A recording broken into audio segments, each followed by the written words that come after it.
Bonjour à tout le monde. J'espère que vous allez bien et que vous m'entendez très bien.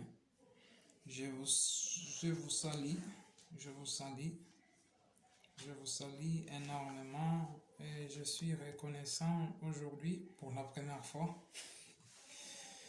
Chaque chose a son temps et aujourd'hui, je m'ai permis de faire une vidéo pour parler un peu.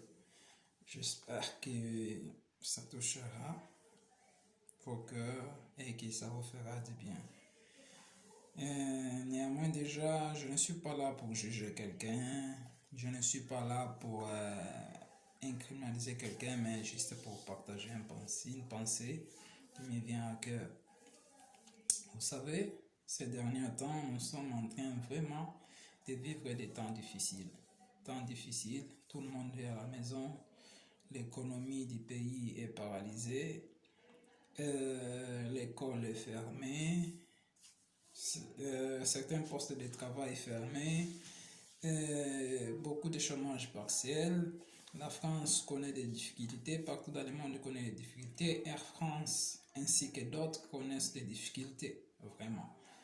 Je suis navré, nous tous nous souffrons, étant chrétiens comme non chrétiens, nous tous nous souffrons. Nous tous nous souffrons. Mais ce que je désire partager à ce moment, c'est une pensée à tous les chrétiens et à tout le monde, chrétiens comme non chrétiens, à tout le monde, vous êtes les bienvenus dans ces moments. C'est justement, vous savez, dans la Bible, il a été dit quelque part qu'il y a un temps pour toutes choses. Un temps que nous connaissons d'abondance, des choses particulières, et un temps aussi de désert. Et Dieu reste souverain. En étant chrétien, ça ne nous épargne pas des difficultés, mais nous savons que dans les difficultés, nous pouvons compter sur Dieu. Et Dieu donne la paix, Dieu donne la joie, Dieu donne la force. Je vous assure que pendant ce temps de confinement, c'est difficile de rester à la maison, mais Dieu fait grâce. Nous arrivons quand même à prier, à demander la paix de Dieu, à faire d'autres choses qui, normalement, il est difficile vraiment de rester à la maison, mais par la grâce de Dieu, tout est possible. Je vais parler sur des choses aujourd'hui, des choses. Premièrement, je vais parler des déserts. Pourquoi désert? Pourquoi le mot désert? Le mot désert, ça peut se traduire aussi par difficulté. Par difficulté. Que quand nous passons par un moment de difficulté, voici d'une façon comment on peut faire. Normalement, quand on est chrétien, ou pas chrétien, donc tout le monde est appelé dans ces moments, appelé à la plupart du temps, c'est plus compréhensible pour les chrétiens. Dans les temps de désert, il faut augmenter les temps de prière. Parce que nous sommes appelés à prier. Non pas seulement à prier dans l'église, mais à prier même hors l'église. Parce qu'aujourd'hui, l'église est fermée. Que devons-nous faire? Devons-nous fermer les bras, croiser les bras, rester là sans rien faire? Nous devons prier.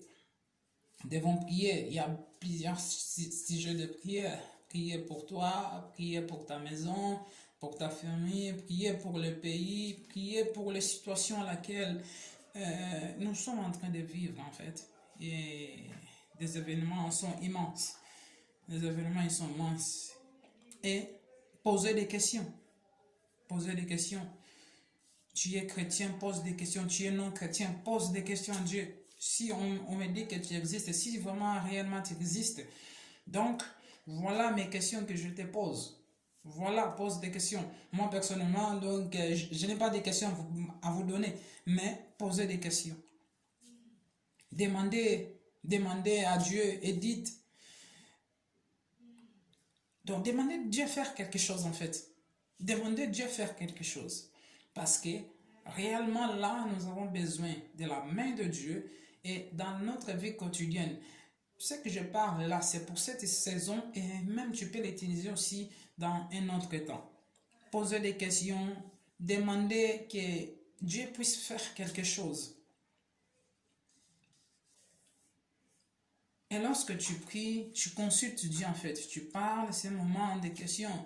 Donc tu peux, donc de la façon que je parle comme ça, c'est la même façon que tu peux parler à Dieu. Donc Dieu parle, il peut te parler par une pensée, il peut te parler par plusieurs moyens en fait. En étant chrétien, tu ne dois pas seulement prier, tu ne dois pas seulement consulter Dieu, mais tu dois aussi écouter ce que Dieu peut te dire. Même si tu n'es pas chrétien, Dieu parle aux chrétiens comme non chrétiens. Il suffit justement de savoir, comprendre comment Dieu parle. Et pour tous les chrétiens, tout désert est une opportunité de s'aimer, d'apprendre, d'écouter des conseils des gens expérimentés. C'est une opportunité, c'est une saison où nous devons écouter non simplement Dieu, mais écouter aussi les gouvernements, et écouter aussi les conseils qui donnent donc, les experts, mais essaye plus d'écouter Dieu. Respecte les consignes, les gestes barrières, les confinements, lavage des mains, port des masques. Tout, il faut le respecter. C'est très important, mes amis. C'est très important, vraiment, archiver. Mais il faut savoir quelque chose. Ça va faire du bien. S'aimer, c'est faire du bien. Si dans ce temps de confinement, tu peux faire du bien à quelqu'un, il faut faire du bien. Il faut apprendre à écouter. Apprendre à lire, apprendre à faire des choses, et écouter aussi les conseils. C'est très important. Et dans ces temps aussi, il faut aussi savoir avoir le contentement, qui veut dire contenter de ce que tu as. Donc vous savez, on peut juste dire, ouais, celui-ci a ceci, celui-ci a là, cela. Mais en réalité, nous devons savoir déjà qu'est-ce que moi j'ai. Moi, personnellement, qu'est-ce que je? Est-ce que je peux me contenter? Je vois mon ami, il a de belles voitures, mais moi, je n'ai pas. Mais je dois être content déjà de ce que j'ai. Pour avoir plus dans la vie, il faut savoir déjà être content donc, de ce que nous avons. C'est trop important. La deuxième chose que je voulais parler, qui ça me tient aussi à cœur, c'est que plus le temps passe, plus la grâce se rétrécit. Chers amis, hommes comme femmes, quand pensez-vous qu'il sera vraiment temps de donner votre vie à Jésus, à ceux qui n'ont jamais donné leur vie à Jésus? Discernez les temps à lesquels nous vivons. Si je peux vous poser une question, si aujourd'hui le Covid-19 te prend, ou bien une autre maladie te prend, où irais-tu? Est-ce que partirais-tu en enfer ou au ciel? C'est à réfléchir. Discernez un peu les temps à lesquels nous vivons. N'oubliez jamais qu'un jour, vous écouterez l'appel de Dieu pour la dernière fois. Après ça, ça sera un enlèvement ou la mort. Car l'enlèvement, ça existe, mes amis. Ça existe sincèrement. Il est plus tard que nous le pensons. Si tu rates ces moments pour accepter Jésus, un jour, ça sera plus tard. Un jour, ça sera plus tard que tu penses, non, je suis encore jeune, non, tu peux faire tout ce que tu veux. Mais un jour, soit nous mourrons, soit il y aura l'enlèvement. L'un ou l'autre. S'il y a l'enlèvement, est-ce que tu vas monter ou bien tu vas rester. Si tu meurs aujourd'hui, tu vas aller où? Au ciel ou en enfer? Ou dans les mauvais séjours des morts? Parce que Jésus-Christ revient bientôt, mes amis. Ce n'est vraiment pas une blague. C'est vraiment pas une blague, c'est vraiment une réalité. C'est vraiment une réalité. Je t'en prie, vraiment, répands-toi. Toi qui es chrétien mais qui vis dans le désordre, toi qui n'es pas chrétien, répands-toi aussi. Chrétien, répandez-vous. Vous qui vivez dans le désordre. Et les non-chrétiens, vous aussi, répandez-vous. Et donnez votre vie à Jésus avant qu'il ne soit trop tard. Revenez et détournez-vous de toute votre transgression, afin que l'iniquité ne cause pas votre ruine. Ne manquez pas le ciel, mes amis. Si vous manquez le ciel, vous ne manquerez pas l'enfer. Si vous manquez le ciel, vous ne manquerez pas l'enfer.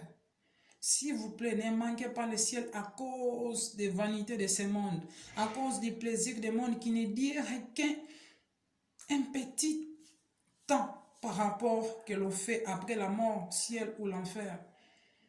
Aujourd'hui, tu peux boire de l'alcool, tu peux tu peux fumer les cigarettes, tu peux faire tout ce que tu veux.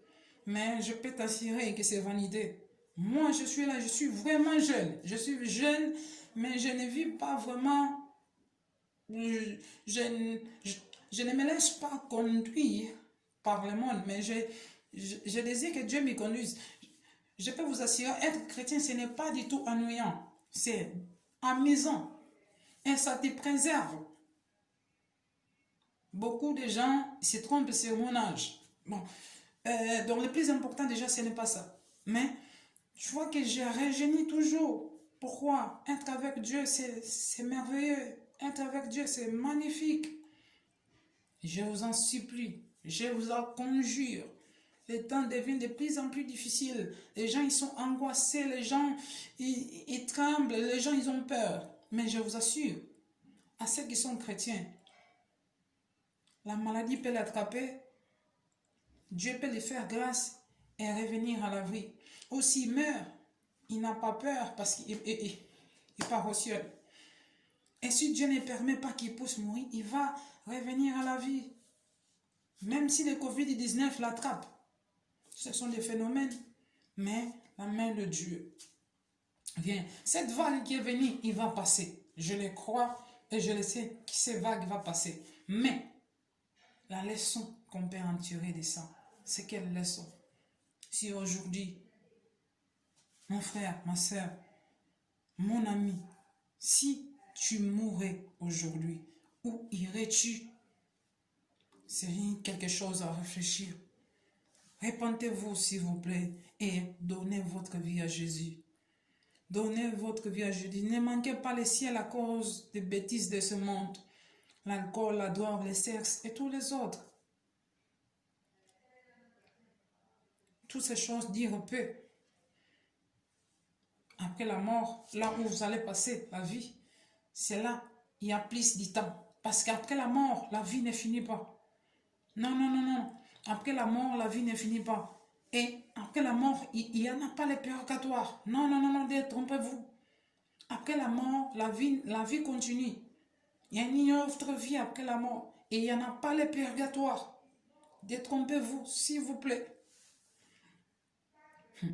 Un jour, les roues de la vie mortelle vont s'arrêter.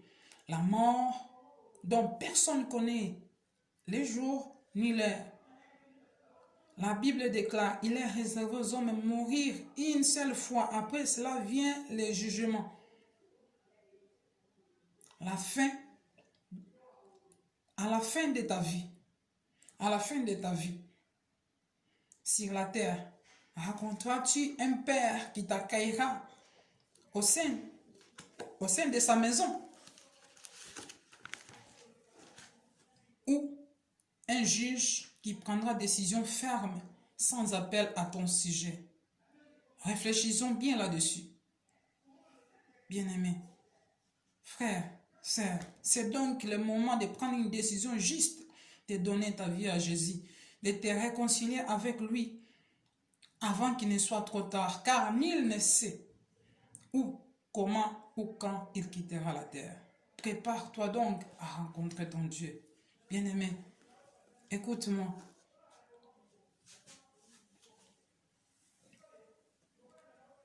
Mes chers compatriotes, africains, européens, de toutes les races que vous êtes, tout.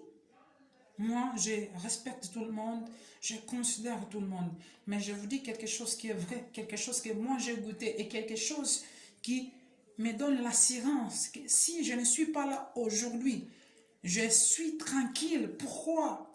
J'irai au ciel. J'ai des défauts, oui, mais je suis appelé juste. Pourquoi? Parce que j'ai cru en Jésus. J'ai cru en Jésus. Tous ceux qui croient en Jésus, ils sont saints. Non pas qu'on doive les canoniser, mais ils sont saints. Ils sont justes. Nous faisons des erreurs, tout le monde. Mais il n'est jamais trop tard de se repentir. Jamais trop tard. Si sincèrement, tu désires donner ta vie à Jésus et goûter vraiment ce qu'il a pour toi, fais cette prière avec moi. Donc, du plus profond de ton cœur, dis, Seigneur Jésus, j'ai entendu ce message. Je suis touché. Seigneur, je te demande pardon. Parce que jusque-là, j'ai marché comme j'ai voulu. Jusque-là, j'ai fait ce que j'ai voulu. Mais je reconnais que je suis pécheur. Pardonne mes péchés. Pardonne mes manquements. Lave-moi par ton sang précieux. Renouvelle ma vie. Restaure ma vie. Écris mon nom dans le livre de vie. Restaure mon cœur. Délivre-moi, Seigneur, de tout péché qui me lie, Seigneur. Restaure mon cœur. Délivre-moi de toute forme de péché. Je confesse et je crois que tu es Seigneur, que tu es mort à la croix pour moi et que tu es ressuscité et que tu es assis à la droite de Dieu le Père. Je te demande d'écrire mon nom dans le livre de vie et que tu puisses renouveler ma vie. Je te reçois comme mon Seigneur et comme mon Sauveur personnel. Conduis-moi. Saint-Esprit, j'ai besoin de toi. Renouvelle mes pensées, renouvelle mon entendement. Au nom de Jésus. Merci Seigneur Jésus pour ton amour, ta miséricorde et ta grâce. Et je crois que dès aujourd'hui, je deviens un enfant de Dieu. Je te rends grâce au nom de Jésus. Amen. Si tu as fait de tout ton cœur cette prière, bien-aimé, crois-le de tout ton cœur. Que Dieu entre dans ton cœur. Et désormais, tu peux prier, tu peux parler à Dieu de la façon que moi je t'ai parlé. Tu peux parler de la façon que moi je t'ai parlé. Ce que je dis aujourd'hui, ce sont des choses clés que dans cette saison particulière de la vie,